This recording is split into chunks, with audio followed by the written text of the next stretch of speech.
You're listening to the We're Talkin' Sports podcast, hosted by Ben Burns and Richie Donnell. Remember to like us on Facebook, follow us on Twitter, and visit our website at mysportstop.com. Now, ladies and gentlemen, here they are, Ben Burns and Richie Donnell. All right, everybody, welcome to We're Talking Sports. We're back. We are back. We are back. We've had a lot of technical difficulties. And schedule difficulties. 2016 has been a weird year. Yes. Especially a weird fall, but now we're headed into winter, so hopefully that's going to change some things. Hopefully winter doesn't come too hard and too heavy. It's been relatively nice. Let's keep it that way. Yes, and I understand. Are you done with football now? Yes and no. Yes and no. I've been to 10 schools in the last 2 days. So you're recruiting now. Yes. Are you confident you're keeping your job? Yeah. Okay. I'm pretty sure. So yeah, I've been to 10 schools in the last 2 days. Okay. I have 3 schools scheduled for Monday immediately when Thanksgiving is over. And then I have a recruiting fair next week Friday, and after that starts MPS or Milwaukee Public Schools, TOSA, in the greater Milwaukee area recruiting. So, all right. As much as things slowed down with the season, right? I mean, pick right back up. As they say with football, there is no off season. Right. So. Absolutely. So your off season is doing work. Yep. And speaking of off season, Major League Baseball has just entered their off season. Yes. They talked about the Cubs. Yep. The Cubs won the World Series. And speaking of the Cubs, right away, Chris Bryant was named the NL MVP, which I think he deservedly got. Yeah, well deserved, I think. But the one that I do want to talk about is Mike Trout. Mike Trout was named the AL MVP. Right. And I believe, and I went back and I had to double check. The Angels did not make the playoffs. They only won 74 games, which is not even close to being 500. So that's about 7-8 games under 500. So look, in my lifetime, the only times that I can remember the MVP not making the playoffs was Albert Pujols with the St. Louis Cardinals and Ryan Howard with the Phillies. So it seems to be a baseball thing where the MVP isn't in the playoffs. How do you feel? I mean, do the MVPs need to be on a playoff team in your opinion? Well, I know there's been a lot of backlash, obviously, with Trout winning, and people are saying, "Oh, just change the term most valuable player to maybe player of the year or something like that." So I don't know. That's a tough one for me. Who do you think should have won the award? I mean, do you have any? It's hard to say because to me, Mike Trout is the best player in baseball. Right. So to not say that he's not deserving of it, to me, I think when we look at the term MVP, this is where the debate always happens. I think you have to look at the MVP as, to me, I always look at it as who's the best player on a team that if you take him away from that team, is almost essentially them MVP. Exactly. And even though they won 74 games, if you take Mike Trout off the Angels, and you think they would just they might be the worst team in baseball. So it's one of those things where he is the face of baseball. He's going to be a guy who deserves to go for it every single year. Names that do come to mind, the one name that I would have liked to see have won it, even though I'm not a fan of the team, would have been David Ortiz. Okay. I thought he did have an MVP-type season. The Red Sox made the playoffs his last year, and at his age to do what it was that he did, I thought was spectacular. Absolutely. And a teammate of his, Xander Bogaerts, who had a fantastic year as well. Yeah. Could have won it easily as well. It wasn't, that type of year where like last year. So it's not like there was no options. Right. Yeah. It just seemed to be that the voters decided it was going to be Mike Trout. And as you said, a lot of backlash with Mike Trout.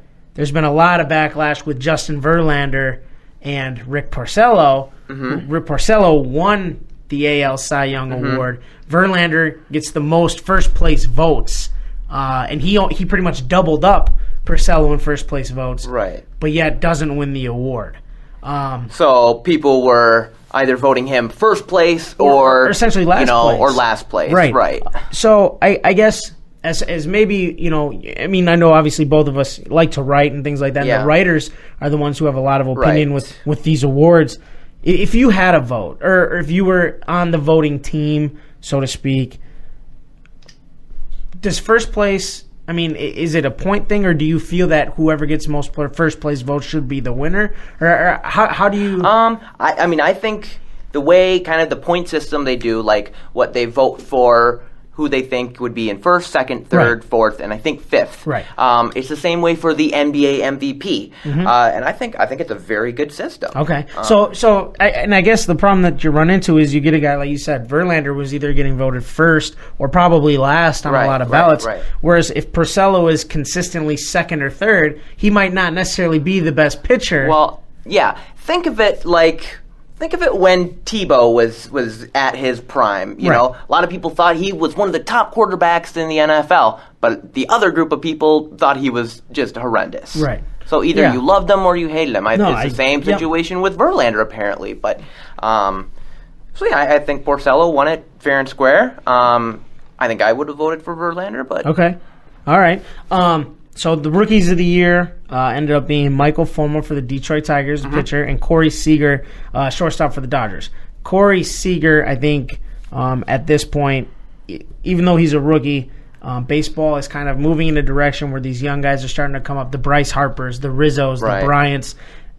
I don't want to jinx the kid and say that he's in that category, but he's going to be in that category. You know, and one of the other things that I got to see involving the Dodgers and baseball, not necessarily about their season specifically, was did you see the award ceremony yesterday with Barack Obama?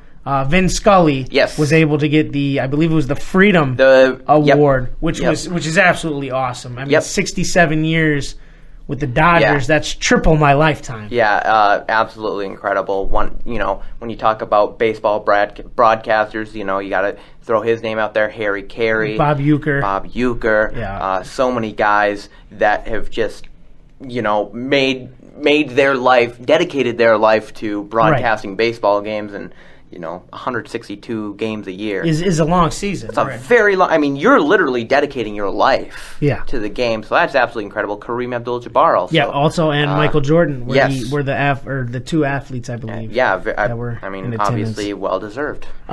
So as we head into the offseason, a bunch of signings are bound to happen. Some have already happened. Josh Reddick to the Houston Astros. Andrew Kashner to the Texas Rangers. Bartolo Colon with the Braves. I thought Bartolo said he was finally going to call it quits. You never know. He's the Brett Favre of Major League Baseball right now. He really is. And then the Astros went out, traded for Brian McCann. I was just looking before we went on the air here. The Twins have signed Jason Castro to a 3-year deal. Now, looking at this money, Reddick got $52 million. I'm not sure what Colon got. McCann, I know, was on a big deal he got from the Yankees. Colon got 12.5. Okay, for a 42-year-old pitcher. 43. Okay. My question to you is now, late last night, it went through. The owners have officially said if a new deal is not made on the CBA by December 1st, the owners are going to take strike. Will we finally see a salary cap in baseball, do you think? Or do you think the owners like to not have this salary cap and just pay the luxury tax? I don't think we are going to see a salary cap, to be honest, because I think we're actually starting to see some teams kind of use that Moneyball type of sabermetrics. A lot more teams than and use it to their advantage. Yeah. Teams like the Royals and the Astros, even the Cubs. Yeah, they're getting these players, guys like Chris Bryant, working them in their farm system, but then they're also going out and giving guys like John Lester these big deals. For the big budget teams who are using Moneyball, Red Sox is the easy example. It's working, so I don't think we are going to see a change. Okay. So to say that you don't think we'll see a change, personal opinion, do you think that not having a salary cap makes more people interested in baseball, or do you think that maybe if they did add a salary cap, and being able to bring parity a little closer in terms of the rosters, would that make you? Would you be willing to go to more baseball games? Well, I think baseball. I think diehard baseball fans know that the MLB is a much different culture than the NFL or the NBA. Absolutely. In that teams like the Yankees and the Sox and the Dodgers, they're always going to be the top dogs. Where teams like the Brewers and the Twins, they're going to be the underdogs always. With the lesser known players. Right. So I guess the question is, do these fans want to see that culture changed, or do they want to bring in a new fan base and make it more even competition? Right. Yeah. This has been something that's getting debated for a long time, and obviously with a new CBA, it's something that's always going to be rumored. And one of the other things is going to be that's been talked about is the league going to DH completely, not just the AL having a DH, but the AL and the NL both having a DH. Do you think? I mean, does that make baseball more exciting? Add another hitter and taking the pitcher out of it? I think it does. Okay. I mean, it's kind of like most NFL teams now starting 3 receivers. Right, instead of the 2 running right, backs. That's kind of the norm now.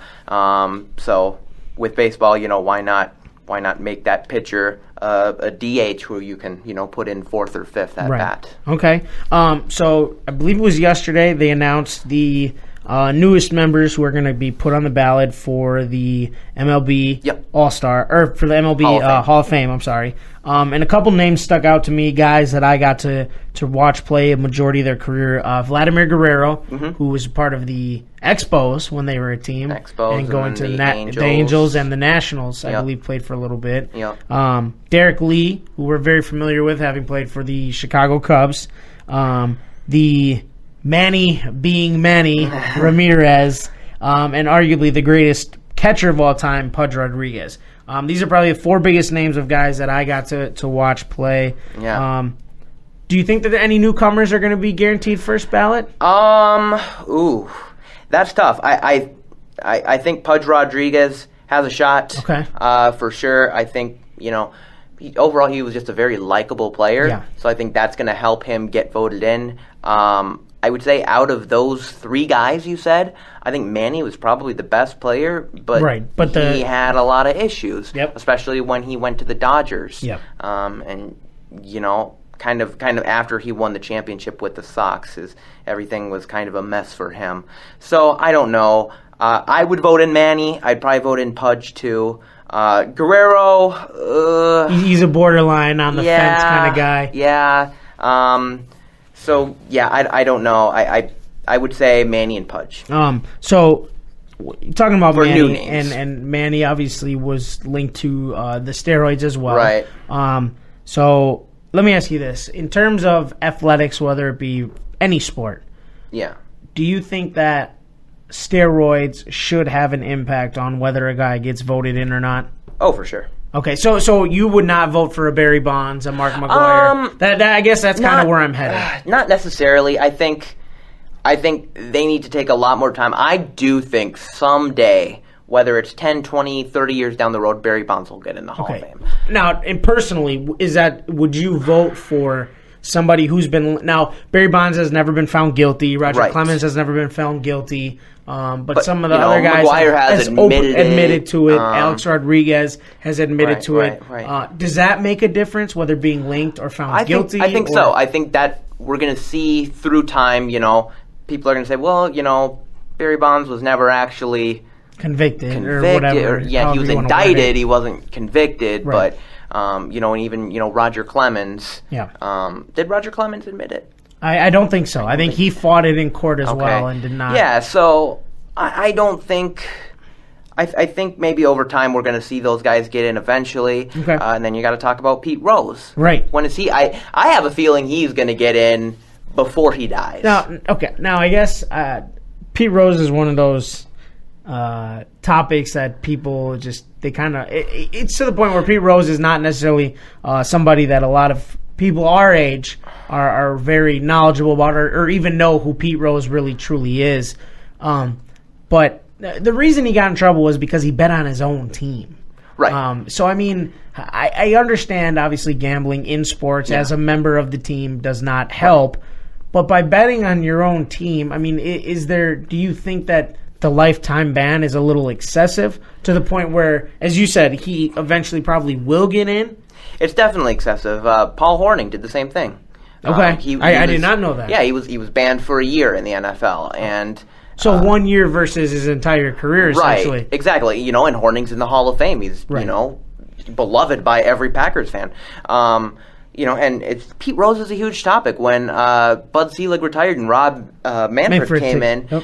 the big question was, when are we going to get Pete Rose back in baseball? And they actually scheduled a meeting where they did talk about it, and he let Pete Rose come in and stake his claim to everything that happened. Yeah, I just think, people are ready to accept him back.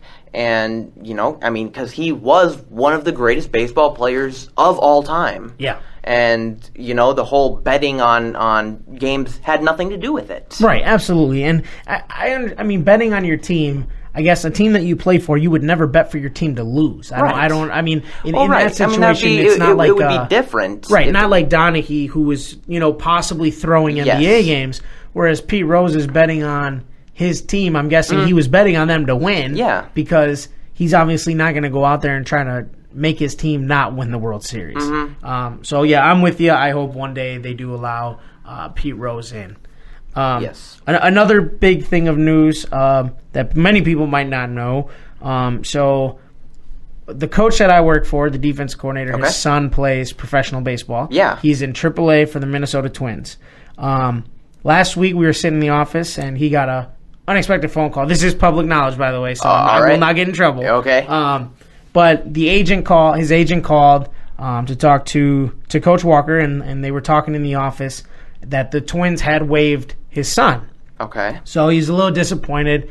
But the cool thing is now, so Coach Walker is from Milwaukee. Has coached high school ball here. His son went to Milwaukee Lutheran, and he got claimed by the Brewers. Very nice. Which is absolutely awesome. Yeah. So the Brewers now get a hometown kid to kind of come home and play, which will be pretty sweet to be able to go out there. He's an outfielder, but he was an All-American first baseman in college. Nice. Now, is he going to be on their spring league team? He will be. He's already, in order for the Brewers to claim him, they had to put him on the 40-man. So he will be immediately on the 40-man, and they're going to fly him down to Arizona right away. With the possibility of maybe being the guy who replaces Chris Carter. Yeah. So that would be a pretty sweet victory all the way around. That would be awesome. So, moving on to the NFL, I know we were going to talk about Thursday. I said we'll talk about Thursday games at the end to end our show. Yeah. But I did not get a chance to see your video. But I know Christine Michael did not. It didn't seem he got a whole lot of playing time this week. He did not play at all. Okay, so what is Green Bay doing here? God. I mean, what are they going to do? No, okay. This is a perfect example of why their training or their medical staff is one of the most cautious in the entire NFL. I think he had an ankle issue coming in. Christine Michael did. Yes. Okay. And, it really wasn't anything bad. The Seahawks were playing him. He was just fine. And, of course, when the Packers gave him, a physical, they're like, no, you're not playing. Which is ridiculous because we had one running back on the roster on Sunday, and that was James Starks. So obviously, I'm hoping he can come in and be a guy who can give us, at least 15 carries. Right. So now this is the second time that this has happened. Right. In the last month because they did the same thing with Niles Davis, who they ultimately ended up cutting. Right. I mean, is this? I remember a couple of years ago. There's an NBA trade that went down. I want to say it was Tyson Chandler who ended up failing the physical because he had an injury that he was not aware of.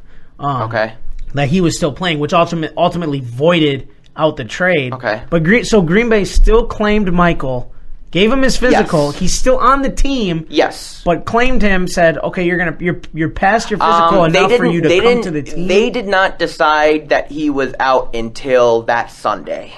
So he passed his physical to get signed with the team. Correct. But then magically failed 3 days later? I don't know how that works, but That's... I don't know if maybe he tweaked something in practice. Okay. But yeah, I'm not sure. But and you're talking about Niles Davis. That was, I want to say that was a little bit of a different situation, just because. Right. It's just the idea that they have claimed two running backs in the last month. They traded for him, and in his first game, he really only played in garbage time. Yep, and that was against Chicago. That was against Chicago, and then the next week he got a couple carries and just didn't really, maybe got 1 yard per carry. And then after that they cut him, which voided the trade. So they got their 7th round pick back. Okay. With Kristen Michael, he's been very solid for the Seahawks this year. He scored 6 touchdowns, and really the only reason they cut him is because Rawls is getting healthy, and they like C.J. Prosise, who just got hurt. But nevertheless, Christine Michael was available, and so why not?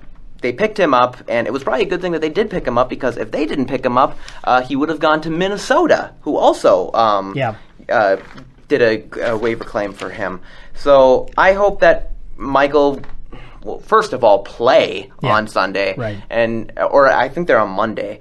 So against Philly Monday night. Perfect extra day for him to rest, and then get plenty of carries. Okay, so going into the next section here in the NFL, I have Green Bay in my teams that have shocked so far. For sure. But in a disappointing way, in a because bad way. you would almost consider them a contender, and you went into a little bit there. Okay, this is not to be taken seriously, but can I ask, is really the biggest news Green Bay individuals can come up with is Aaron Rodgers not liking his parents? I mean, is that the big story right now? It seems like whenever Aaron Rodgers does subpar to his level, and I think he's been playing fine, by the way. But whenever that happens, or whenever the team does bad, people need to find an off-the-field reason why. And, about, Olivia Munn, he's paying too attention. And I think that was the relax year where they were blaming it on Olivia Munn. Oh, he's paying too much attention to her and stuff. Like, okay. And then now with the parents, like, he doesn't spend any time with her, and, it was with his brother on The Bachelorette. Like, whatever. That's his personal life.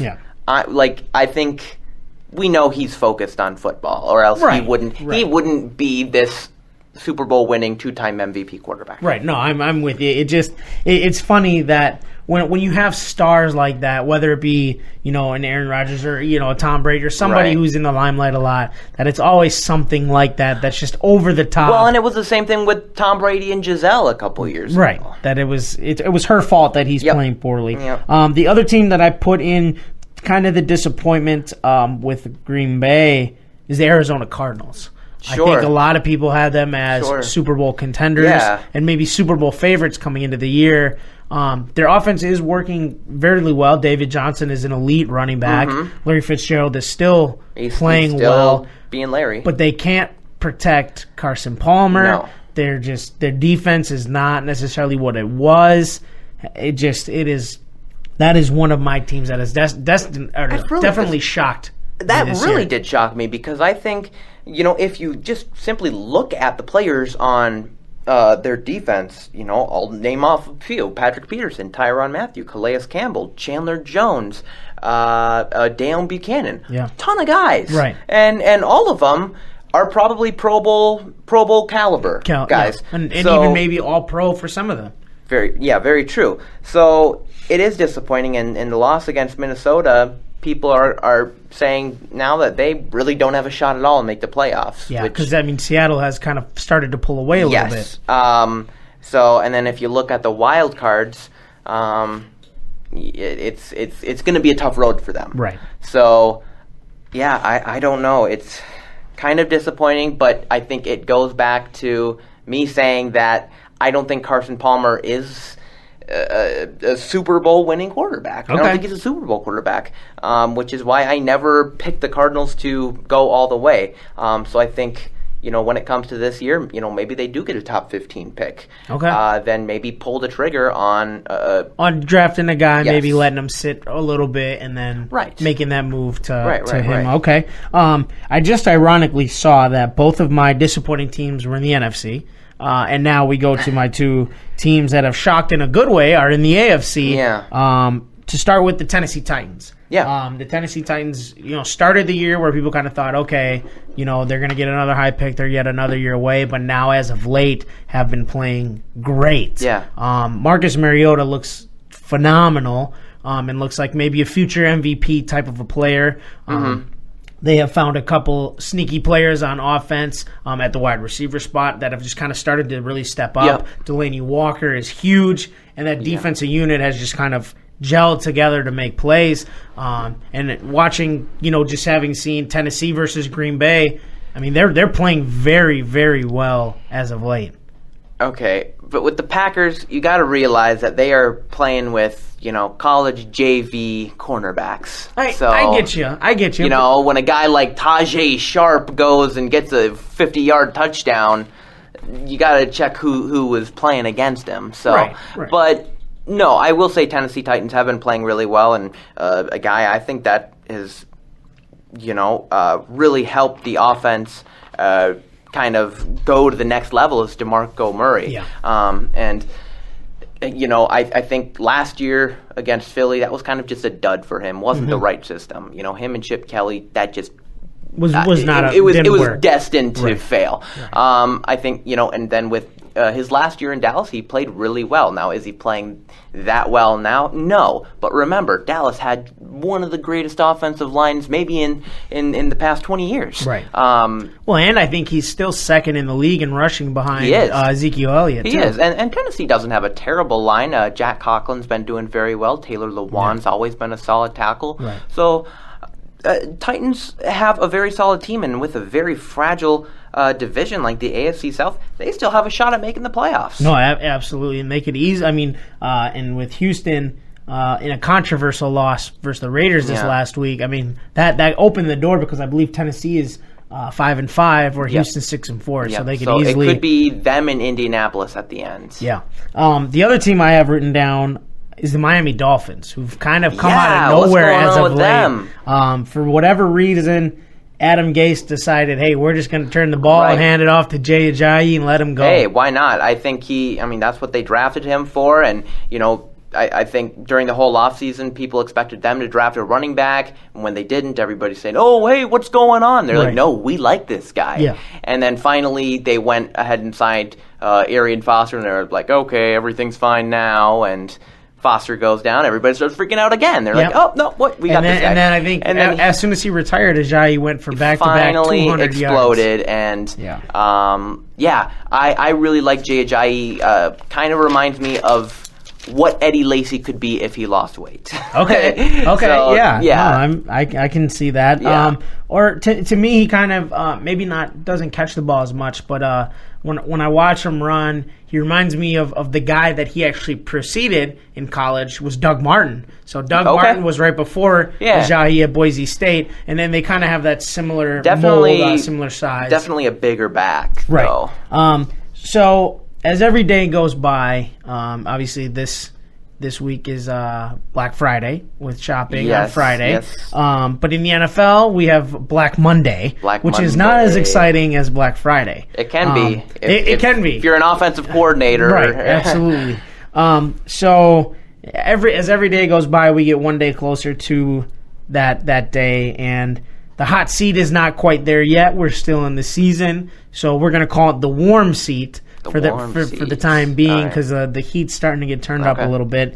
And I got a list of guys here. We're going to start with the ever controversial Rex Ryan. If what do the Bills need to do for him to keep his job, or is he good as gone? They need to make the playoffs. Okay. I think the owner Pagula said it was playoff or bust for both Rex Ryan and Doug Whaley, the GM. So Patriots are going to win the division, obviously. Right. But you got to look at the wild card spots. Probably one of them's going to go to the West. Yeah, and, whether it be Denver or Kansas City, or both. Baltimore could sneak in there. So, I don't know. I do think that they need to make the playoffs, though, because Tyrod Taylor is still not the answer. No. Still not the answer. So definitely not the answer. I think he's going to be gone by the end of the year. Yeah, I can agree with that. The guy who probably has the hottest seat on this list, and you might be able to chalk him up as good as gone, is Marvin Lewis. Yes. Every year they talk about, okay, is this year Cincinnati's going to win a playoff game? Is this year they're going to win the playoff game? Yep. And he has not won a playoff game since he's been there. They've always lost in the first round. I believe they have one of the longest droughts for playoff victories in general. Yeah. And this was kind of the year that the seat was warm coming in Well, and now they just had two big injuries on offense. Gio Bernard tore his ACL. And A.J. Green. A.J. Green strained his hamstring, which I made another video about. So that's a big problem. I mean, because Green was their offense, essentially. Tyler Eifert has just come back from the injury he suffered in the Pro Bowl, but he hasn't been the same. So, yeah. and I will say, I mean, we won't necessarily talk about the other teams in terms of, I guess, rumors that go around or who would be a good pick for them. But when you think of the Bengals, you have to immediately go to think of Hugh Jackson. Cleveland is awful. Don't get me wrong. Right. They have yet to win a game. Yeah, I think it depends on. They're not going to fire Hugh Jackson. No, Cleveland will not. But what I'm saying is does Cincinnati go in there and offer him? I think they will. A contract to leave.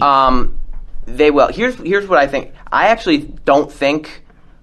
I don't think Marvin Lewis is going to essentially get fired. I think they're going to part ways. So then he maybe has some kind of position. Is his contract up? Do you know? Where they can do that? I think his contract's up in 2 or 3 years, but they can always mess with it. But I think he's going to end up having some kind of, like vice president, senior. Okay, vice so president. So it would be like almost like a not kind of a Newsome, but something where he'll be in the front office, like a retirement gift or something. Okay, but yeah, I think they are going to offer Hugh Jackson something, and the question is how confident is Hugh Jackson, or how loyal is Hugh Jackson to the Browns? Right. And how loyal are the Browns to Hugh Jackson? I mean, that's the other question. Yeah.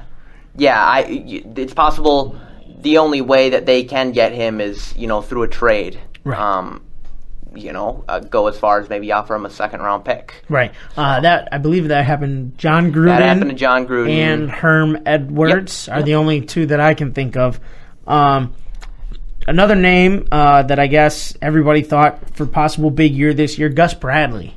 Down in Jacksonville. A lot of people expected them to kind of turn the corner with the young players they have, and it just hasn't worked. Is this his fault? Is this he came into a bad situation where he's just kind of going to be the scapegoat? Or I've talked about this with some people, and right now he has all the pieces. Okay, he has all of them. If you look at all these defensive players, Jalen Ramsey and Myles Jack, they've been all right. Mm-hmm. And now that, Fowler's healthy and stuff, they got Malik Jackson on a big deal. Talk about offense. They have a, two-headed running back with Ivory and Yeldon. Yep. Blake Bortles should be at, a level of a top quarterback. 2 better-than-average receivers. Yes. And tight ends. And Julius Thomas. So, I mean, he has all the pieces, and the fact that they're not winning now, to me, that's a problem. Yeah. I think what they need to do is go out, get an experienced head coach in there who can deal with all these players. A guy like Tom Coughlin, maybe. Right. Yeah, going back to Jacksonville. Exactly. The very first coach who started. Finish where he started. Yep. I'm going to skip the next 2 names here because I think we can extensively talk on it, one of us to each. So I'm going to go to the next one here. Mm-hmm. Will L.A. move on from, I guess, both GM and head coach? I'm guessing they're going to be paired together. So Jeff Fisher is definitely on the hot seat. Yeah. I believe, what did I see? He has tied Landry for most losses. Yes. Yeah. And he still has been with... Right, and Tom Landry didn't lose a lot. It's just he coached for 29 years. Right. So, yeah, and... he finally started Jared Goff. It's about time. Right. So I don't know. I think it depends on how well Goff plays throughout the season. How well they. So you think Fisher can save his job? Yeah, he can. Because they just Fisher doesn't seem to know how to finish above 500. 500 is like his magic number. Yeah. So I don't know. So and I think the Rams essentially have been a disappointment this season, especially with Gurley. Okay, he's kind of gone back to planet Earth. Yeah. So, and with the GM, I don't think they're necessarily a package deal. I think we could see one of them go and one of them stay. Okay. One of those happening. So, I don't know. It's going to be very interesting to see what happens in LA. Okay. I'm going to give you free reign on this one. Yeah. Mike McCarthy. I don't think he's going anywhere. I I think he needs to, have a sit down with Mark Murphy and Ted Thompson and kind of just talk what's going on, like what the heck is happening. Okay. But essentially, I don't think he is. He's on the hot seat or anything. Okay. Mark Murphy, the president, basically the owner, said that hey, I am disappointed how bad they're playing, but nobody's going anywhere right now. Okay. So let me ask you, in saying that, is there any way possible that you see? Obviously, I don't think that the GM in Green Bay's situation, the GM and head coach are not a package deal. I don't see that happening at all. Where McCarthy and Thompson will be tied together. But do you think that this year is kind of the year that maybe Thompson moves up to a higher title, and you see Elliott Wolf come in next year as the general manager? That's all up to Ted. Because they just gave him a big extension last year. Okay. Along with Mike. But obviously, knowing Wolf is kind of the guy in the waiting. He'll probably be the next guy. Him or Russ Ball, who kind of deals with the finance of things. I could see him becoming GM, but I do think Elliott Wolf will be the next guy. And that's all up to Ted. If he can't handle the heat, get out of the kitchen. That's right. So if he doesn't like all these losses, bye bye. Right. But the last name I have on here, there's been rumors of possibly John Fox and Ryan Pace already being fired after 2 years. Okay. Obviously the Bears have not been winning. Last year was their first year and things were just bad. But I think Ryan Pace has done a great job outside of Kevin White in terms of drafting. Maybe he's given a couple of bigger deals than to players that I definitely did not appreciate. Did not like the Zach Miller deal. But the signings that he has made over the last couple of years, bringing guys in, has been really good. I think they thought it was a different Zach Miller. That could be. There have been, I think, 3 tight ends named Zach Miller. Yeah, because there's the one now. The one from Arizona State. And there was the one that played for the Raiders. That same guy. Oh, and okay. the one that played for the Jaguars 7 years ago. I think this is the one that played for the Jaguars. Oh, is it? Because then he went to Seattle. And I think he played for the Raiders too. That's I think possible. both of them. This Zach Miller's an older guy. He's an older guy. Okay. Yeah, he's 31, 32-ish. But with the way the team's headed, this year they've been in a lot of close games. They've lost a lot of close games. And I think that shows promise. But obviously John Fox is not getting younger. We don't know where the health stands. He was only signed to a 3-year deal to begin with. But people are talking about him getting fired. And to me, as a Bears fan, that's unrealistic, especially with what they were coming into to say, hey, you can't get this fixed in 2 years, you're fired. And the Lions are better than a lot of people thought, too, which doesn't help because now our division is getting back to being really tough again.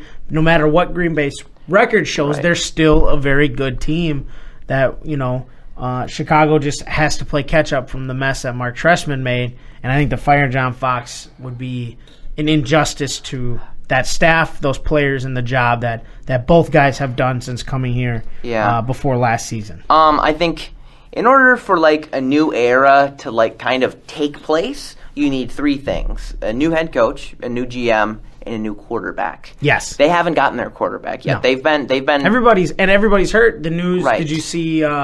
They just signed David Fales because now Cutler. Yep, Cutler could be done. Yeah. Could have played his last game as a Chicago Bear. As a Bear, yeah. So, they need a new quarterback, and I think you knew. I think everybody knew it wasn't going to be Cutler. Right. They were just waiting for somebody to come along. Exactly, and I don't. When they were at number 9 last year, they weren't going to pick Paxton Lynch. Right. So I think next year, in this next draft, they're going to be in a much better situation to pick a quarterback in the first or second round. Right. No, completely agree. So a couple weeks ago, we did a little contender-pretender with teams. Okay. And I did not tell you who was on this list. And I've done the same thing and told you we were going to do it again. Uh-oh. But now it is not teams. Uh-oh. So our category that we have, I've broken down into 4 different categories, okay? Okay. But it is going to be contender-pretender for the MVP trophy. Okay. So we're trying to get a little exciting here. The first name that I have written down would be in the same situation as Mike Trout, to be a guy who wins it on a losing team if they don't finish out well, is Drew Brees. Ooh, Drew Brees. I'm going to say pretender. Ooh, tied specifically to the record? No. Okay. I watched the Thursday night game against Panthers, and he made some bad passes. Okay. It's not just for that reason either. No, he had a great start, but I think with Drew Brees and that Saints offense, he's always going to throw for, Right. at least 350 yards. Yeah. And it looks great on the stat line. I think he's in the top 5 for all-time passing yards now. And he just did something with touchdowns too, I believe. Yeah, I think for yards he passed Favre. Okay. So I think right now in the top 3 it's Manning, Brady, and Brees. You can look that up. But yeah, I don't see him as the MVP. I think he just passed Marino. He just passed for yards. Okay, he's still chasing Favre. Then Favre is next. Yep, and he needs 7,000 yards to catch Favre. Okay, so that'll take a couple of years. So yeah, we'll see. And I mean, I love Drew Brees as a person so much. So I don't know, but that doesn't win you the MVP award. So Right. I'm going to say pretender. Okay. What do you say? What do I say? Yeah. I think for me, I'm a guy that what I was talking about before. You don't think because he's on a losing team, Right. I think it goes to a guy on the winning team that if you take him off that team, becomes just, you know what I mean? He's the most important guy on the team that is having success. Okay. To me. Okay. So my second one, another quarterback from the same division. Matt Ryan. Matt Ryan's definitely a contender. I think he's in the top 2 right now. Okay. And I think Julio is having an absolutely just monster year, Yep. and we all expected it too. But he's also using other targets. Before Jacob Tammy got hurt, he was using him in the passing game.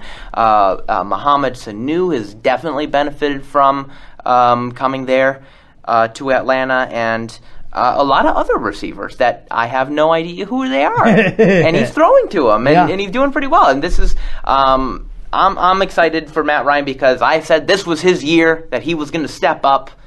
I think I said that on the NFL preview. We might have to look back on that. We'll have to look up the archives. Yes. So he's definitely a contender. I really like what I see from him this year. Yeah, no, I completely agree. I thought, last year the way they started was spectacular, and he was still not playing very well last year when they were winning. Right. And then, they obviously floundered towards the end. This year seems to be a little different. They started out, hot again, but have kind of dipped. Off, but they've kind of seemed to find a way to just settle the water, so to speak. Mm-hmm. And Matt Ryan is playing absolutely lights out. And if this team's going to win, they need him to play lights out. It helps having Julio Jones to throw the ball to. But like you said, he's not only throwing to Julio, he's throwing to other guys who we haven't heard of. And he's using his tight end again, a tight end that they haven't had necessarily since Tony Gonzalez. Right. Last played. Yeah, Tammy's out for the season now. They have Austin Hooper, rookie, right. who. Another Stanford tight end, I think. Yes, he is. But he's been finding ways to get other guys involved and using the 2 running backs as well. Yes. With Freeman and Coleman. The third one we saw on Monday night, Derek Carr. Ooh, interesting. I'm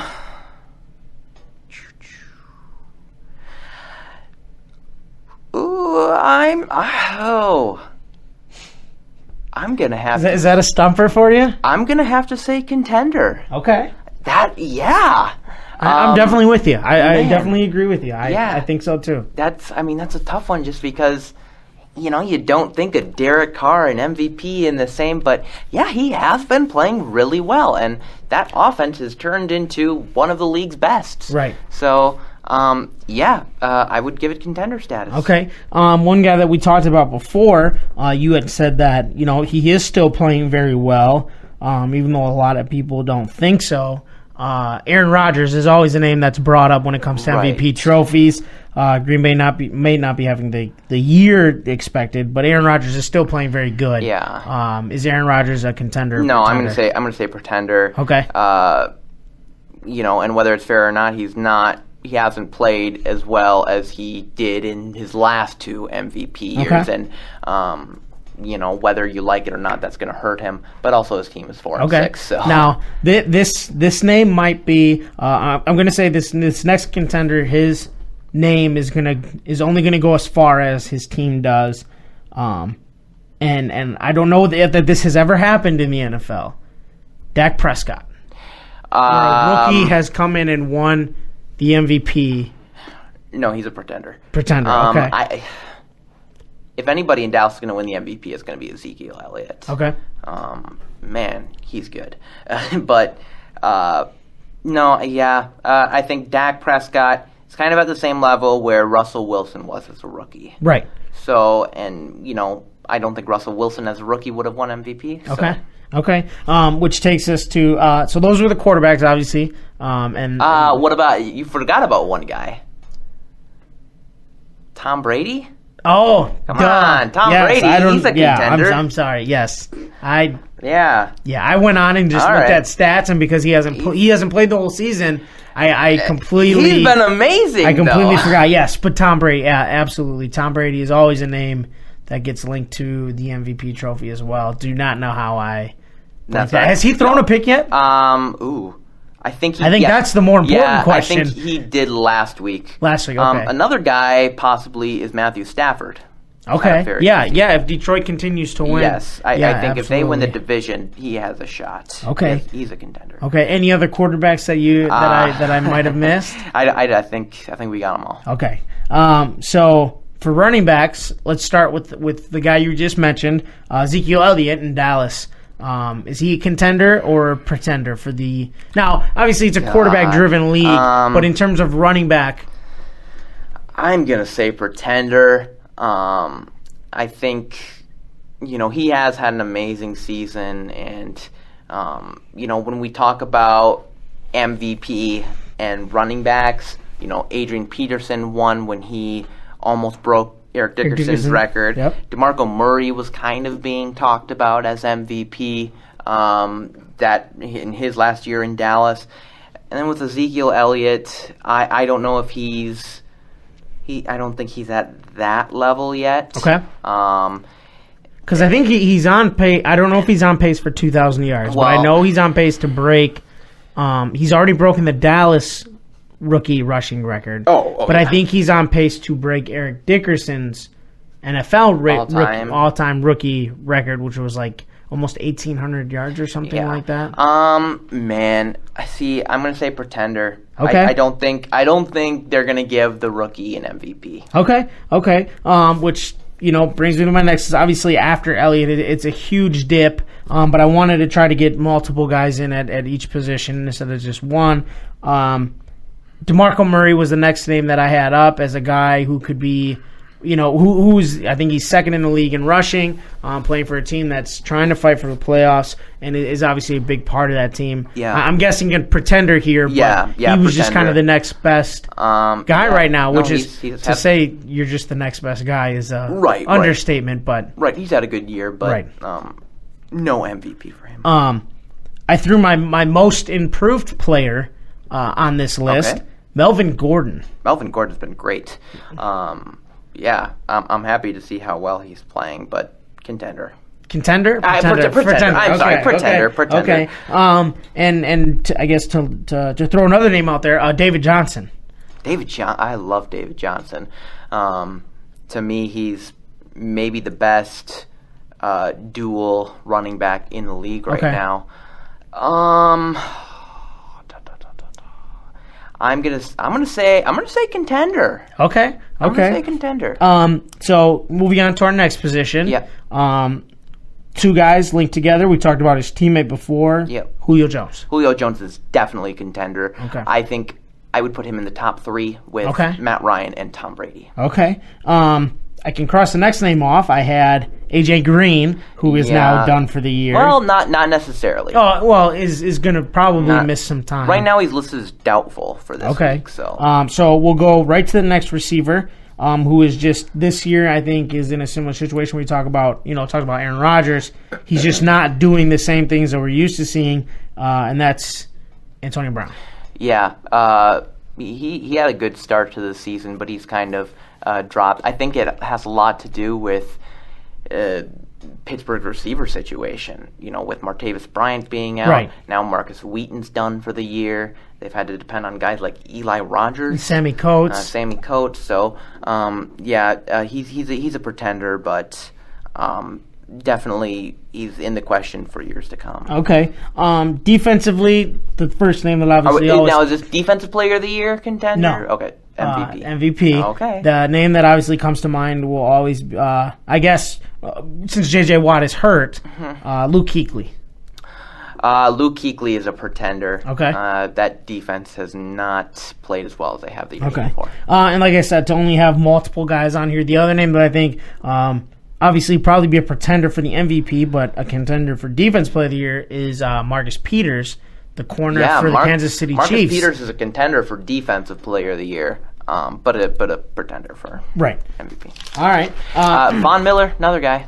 Yeah, he started out very slow, but I guess when I looked at Von Miller's numbers, it's one of those things where, as you said, he's not really playing to what we're used to seeing of Von Miller, and I guess I held that against him a little too much. I think it'll be Von Miller and Marcus Peters for Defensive Player of the Year. It'll be one of those two. Okay. So I guess moving on to the next sport here, a conversation that I've had multiple times over the last couple of weeks. The New Orleans Pelicans are really bad.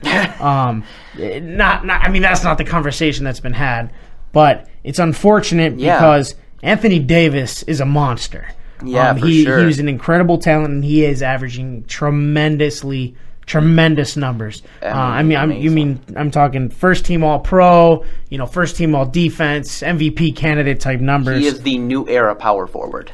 And what this brings me back to, to the whole thing with people being upset about Kevin Durant leaving. Now, Kevin Durant leaving Oklahoma City is a lot different than what somebody leaving New Orleans right now would be. But I feel like reasons like that, when you have an Anthony Davis who's in New Orleans, I think they made the playoffs once since he's been there, and they haven't been close. And it was the 8th seed. Right, and they haven't been close in any other year. He's not really surrounded by a whole lot of talent. Yeah. They just drafted Buddy Hield. They had Drew Holiday, who unfortunately had to miss a lot of games with his wife's own sickness. And he's back now. But that leads me to the conversation of players like Anthony Davis creating super teams in markets because, he's in a small market of New Orleans. He's going to likely leave at some point to go win an NBA championship, which immediately when you talk about a player leaving, you talk about the Lakers, the Boston Celtics, bigger market teams like that. And that kind of is what starts this. So is it an NBA thing? Is it where players happen to get drafted? I mean, it's unfortunate that that's bound to happen, but Anthony Davis is going to leave at some point if they don't win. Yeah, I think it's just I think all these super teams and stuff, it's just a change of culture in the NBA. I'm not saying that they're less competitive than teams in the 80s and the 90s and stuff, but you talk about MJ, Magic, and Larry. They were all buddies, but they even said it. There's no chance they would ever get together to form. They want to beat each other. Right. They don't want to get all together. That's what the Olympics are for. Right. And not only that, but even you talk about players like that, whether it be MJ, Magic, Bird. Even throw in Kareem or Shaq and Kobe. They always had somebody else beside them that was, MJ had Pippen. Pippen arguably a Hall of Fame player. Shaq and Kobe, both going to end up in the Hall of Fame one day. Usually it's two. There's two there, and Anthony Davis is one guy. Yeah. And we saw LeBron do the same thing. LeBron just, when you didn't surround LeBron the first time, Obviously, he was bound to leave. LeBron and Mo did not work out. So I guess to take it back, did Kevin Durant get an injustice by the fans for leaving, or is it a completely different scenario due to the fact that Oklahoma City is a contender and he left versus Anthony Davis being on a team that's not good at all and leaving? Well, there are a lot of different aspects with Kevin Durant.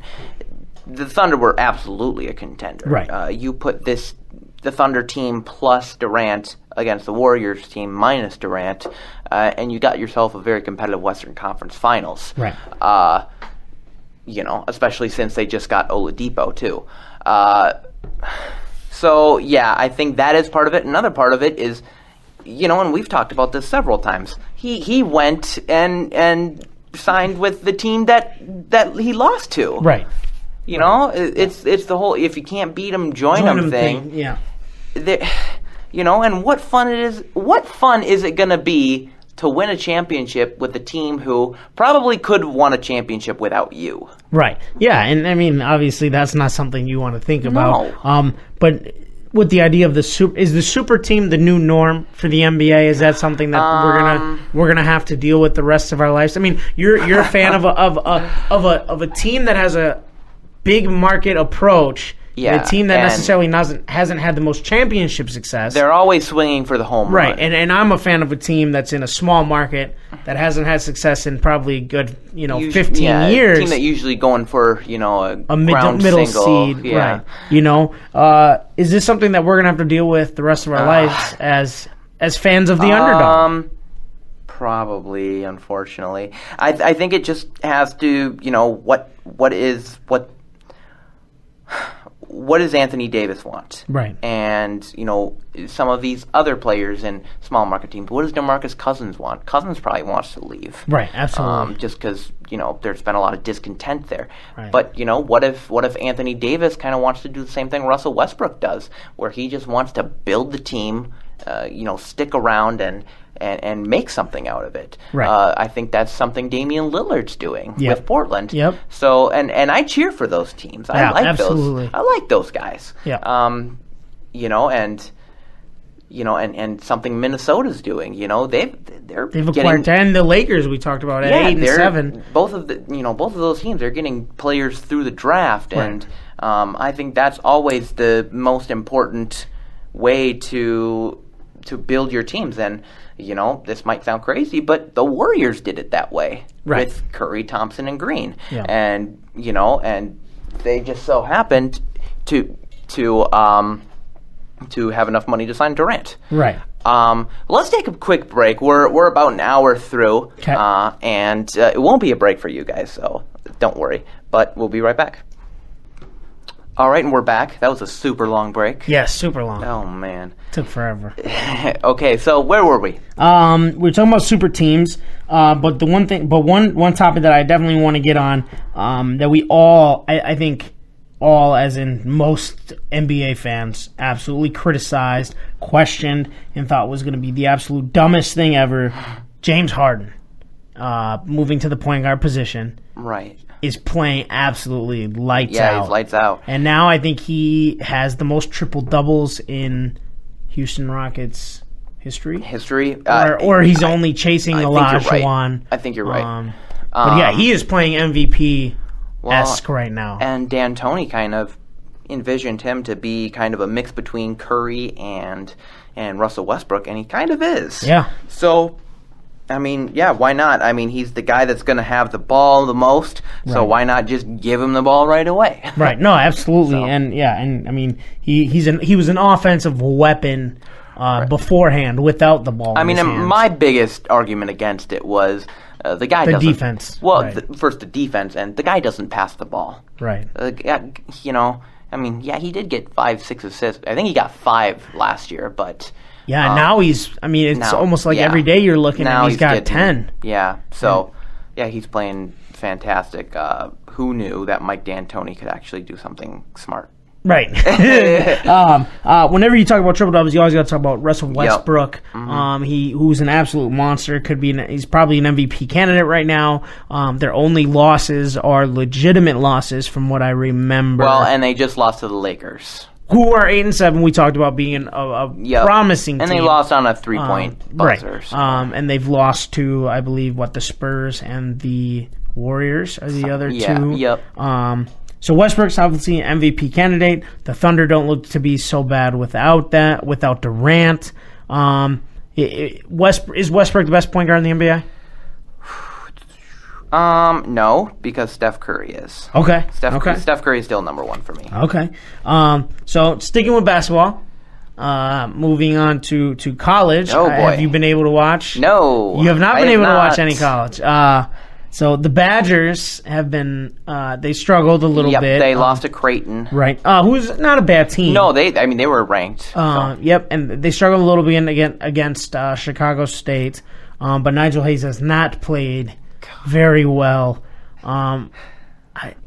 It almost comes to question where, there was a lot of hype about Nigel Hayes. Greg Gard had a lot of late season success last year. Well, was there almost too much hype in the Badgers coming into the season? I was never hyped about Nigel Hayes. I mean the Badgers as a whole. Coming into the season, they were a top 10 team. Yeah, because I think there are other players. I think, Koenig really showed that he could be, all Big Ten point guard. Yeah. He was fantastic in the tournament. So I think they did have, weapons that were good enough to get hyped about. Yeah. So they've struggled, and I'm just not a big fan of Nigel Hayes. I don't think he's that great. Yeah, I am with you.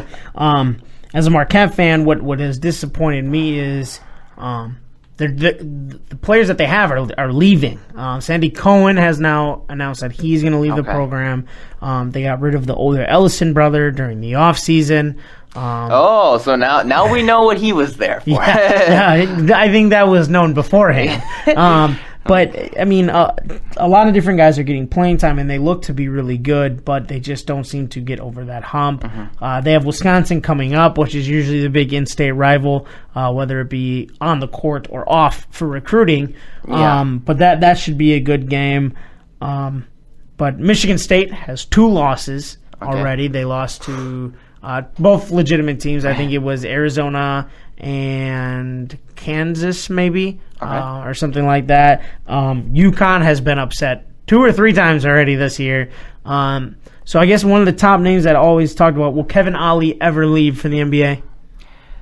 Yes. I guess? Yeah, I think I just think that's the next step right now. Whether unless your name is, Mike Krzyzewski, Izzo, John Calipari, Roy Williams, those guys are sticking around. Right. But I think Ollie should go to the NBA. Okay. There's more money there. There's more. There's really nothing at UConn right now. Right. Yeah, and they're struggling big. Definitely that championship season, that was a miracle. Right. Miracle season for him. And I will say right now, Kansas just beat Duke. Kentucky's still undefeated, so is Villanova at the top. But I think outside of Duke and Kentucky right now, it's Duke. It's almost like football season all over again. It's Duke, Kentucky, everybody else. Whereas in college football, it's Alabama, and everybody else. Yeah, Clemson on top. Right. So quickly move. Basketball just started, so we'll move into football, which is almost getting to the end here. Yeah. Louisville had a big upset loss last week to Houston. Yeah. Which opens the door for the Badgers. The Badgers seem to never go away. For sure. And have now moved up to 6, which is big for them as a 2-loss team. Yeah. And this week we'll find out what is going to happen because Michigan and Ohio State go at it. If Ohio State wins, Penn State goes to the Big Ten championship game because Penn State owns the tiebreaker over Ohio State, who would own the tiebreaker over Michigan. So if Ohio State wins this weekend, it would be Penn State versus the winner of Minnesota, Wisconsin. Wow. So and the crazy thing is watching TV last night, 4 Big Ten teams are in the top 8 of the playoff ranking right now. Ohio State is 2, Michigan is 4, I believe, Wisconsin 6, Penn State is 8. So you can almost count the guaranteed winner of the Big Ten championship in And if Wisconsin can win out, I think you got to count. It would be them, and I think you still keep. If Ohio State beats Michigan, I think Ohio State gets in no matter what. Yes. That might actually work out for Ohio State if they win. Right. Then they don't have to have the Big Ten championship to lose or try to fall out of the rankings. If they lost to Wisconsin or Minnesota in the championship, they wouldn't be in the playoff. Right. I think if Wisconsin wins the championship, they're in. You got to make the case for Penn State. Yeah, if absolutely. They win. Right. If Wisconsin loses any game, whether it be Minnesota or the Big Ten championship game, I think they're done. Honestly, I'm going to say whoever wins the Big Ten championship is in. Yeah, I completely agree with that. So then that, I guess, leaves the door. I have Michigan here, but if Michigan loses to Ohio State, they're done. They would desperately need to win this game, and because they beat Penn State, they would then go to the championship game if they beat Ohio State. And Clemson is kind of the other team right now that are, I guess, locks. But this speaks to, again, like I said before, the parity behind Alabama.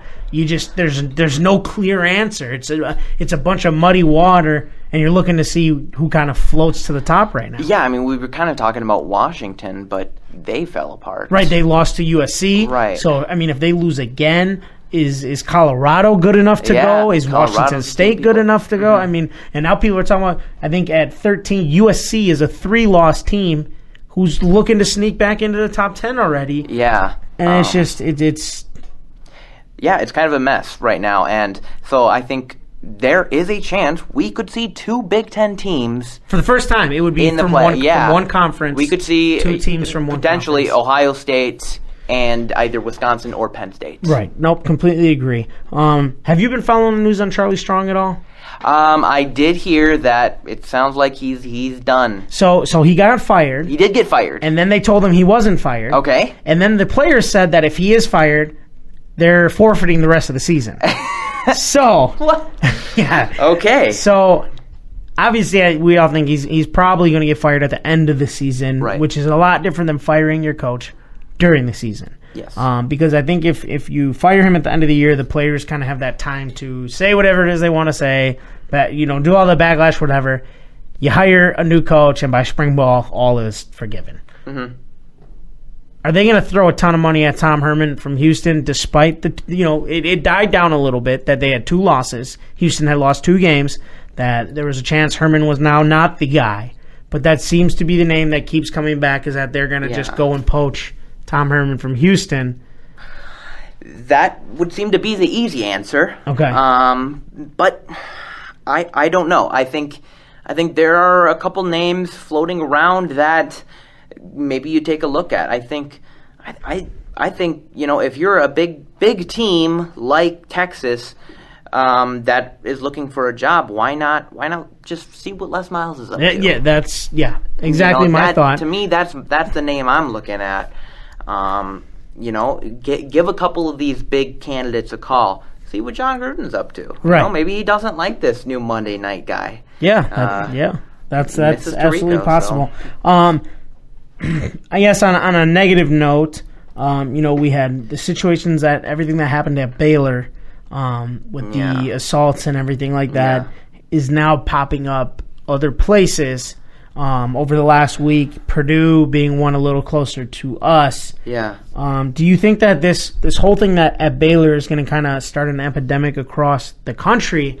It's I don't want to say a common theme, but at bigger schools, you hear about all the times how things like that kind of get shoved under the rug, so to speak, because campus safety doesn't do what they're supposed to do. Right.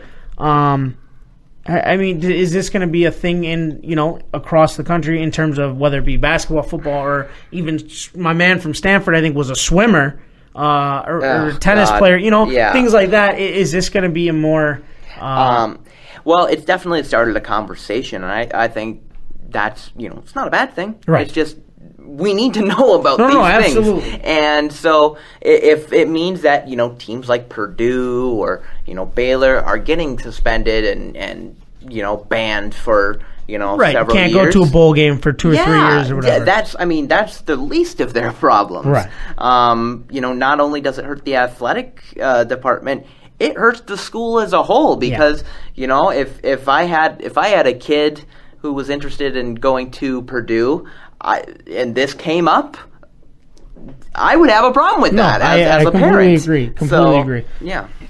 That was the last thing I had for college football.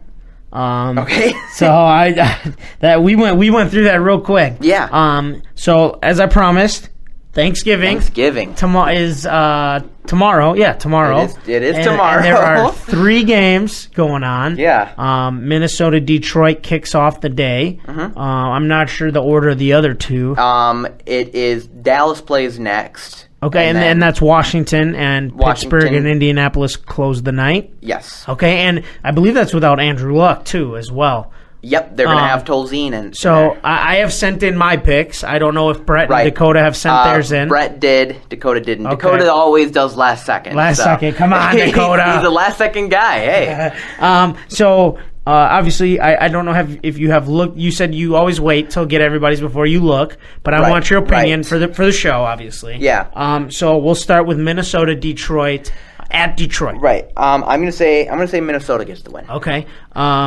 I think when I sent mine in, I took Detroit. Okay. Detroit is 4-1 at home. I think they stay hot. Dallas, Washington. Dallas, Washington. Is in Dallas? In Dallas. In Dallas, man, I gotta go Cowboys. Yeah, me too. I went Cowboys as well. I really wanted to go Washington. I thought they played tremendously against that JV secondary that you talked about earlier last week. Their safeties are good. It's the corners. It's the corners. But I think, if this game was in Washington, I would have took the Redskins, but definitely taking Dallas in Dallas. And Andrew Luck less Indianapolis Colts against the Pittsburgh Steelers. Yeah, I'm gonna definitely watch this game. I want to see how my guy Tolzien plays. Is Scott Tolzien named the starter? Yes. Was he named? Yep, okay. Yep. Scotty T. So, Indiana and the upset here? Yeah, I'm gonna go Cincinnati. Pittsburgh. Isn't it Pittsburgh? Is it Pittsburgh? Indianapolis, Pittsburgh. I don't know what I would think. I thought it was Cincinnati. No, I think it's Indianapolis, Pittsburgh. Okay. My computer is dead, otherwise I would look it up. Definitely go Pittsburgh. Yeah, I want to make sure because I don't want to sound like a fool, but I thought it was. I was pretty sure that it is Indianapolis and Pittsburgh. You're probably right. But yeah, no, if it is Pittsburgh, I'm taking Pittsburgh as well. ESPN likes to throw commercials at me now. Yes, it is Pittsburgh at Indianapolis. Yeah, both are 5-5. I just hope Pittsburgh does not wear those awful bumblebee uniforms. Those are just horrendous. So let me now tomorrow, with it being a Thursday, but obviously being Thanksgiving, it's a little bit different than your typical Thursday. Are we going to get the ugly color rush uniforms tomorrow, or is it the traditional? It'll probably be for the Thursday night game, which would be the Colts Steelers. And I'm guessing like Detroit and Minnesota, they'll go in like their throwbacks or whatever. Okay. Because Detroit, this is when Detroit usually wears the silver. Is it the silver pants? Yep. And the blue and the no logo helmet. Right. And let's see, Dallas. Dallas has nice throwbacks. Yeah, but theirs are pretty similar to what they already wear. It's just the navy blue. Washington will probably wear those alternates with like the spear on the helmet. Okay, is that the Hogettes team? Do you know? What? You never heard the Hogs, the Hogs team and the Hogettes? You know what I'm talking about? Yeah, kind of. It's maroon, like they wear maroon. Yeah, like in the I think it was the 80s that they had those guys. Yeah. But yeah, that's the show. That is the show. Wow, we just rolled through that. We did. It was still hour 15. Yeah. All right. Do we know where Brett is? Brett is actually at home. Brett's at home. He is at home. He drove home. Flew home. He flew home. So yeah, he is. That's good. So everybody in Maine, the 13 of you that live in the state of Maine, happy Thanksgiving. Happy Thanksgiving. Dakota here in Milwaukee as well. Yeah. Are you going home? I am going home tonight. Okay. So and home is Green Bay. Home is Green Bay now. Okay. So not too far of a drive. Yeah. I'm going about 10 minutes from here. So that's good. That's good. I have the shortest drive. All right. Well, happy Thanksgiving to everybody. Yes, to everybody. Eat safely. Yeah. Shop safely. That's right. Do not run over anybody. Yeah. With no the angry mom shoppers. Yeah. Go on, shop online. Yeah. Go on Amazon. Cyber Monday is coming. Yeah, exactly. Well, and they also have some good deals on Black Friday too. Yeah. But anyways, happy Thanksgiving, everybody. Yep. Enjoy this week of football. And thank you for listening. Go on mysportstop.com for some cool stuff. Go on our YouTube page, and have a wonderful weekend.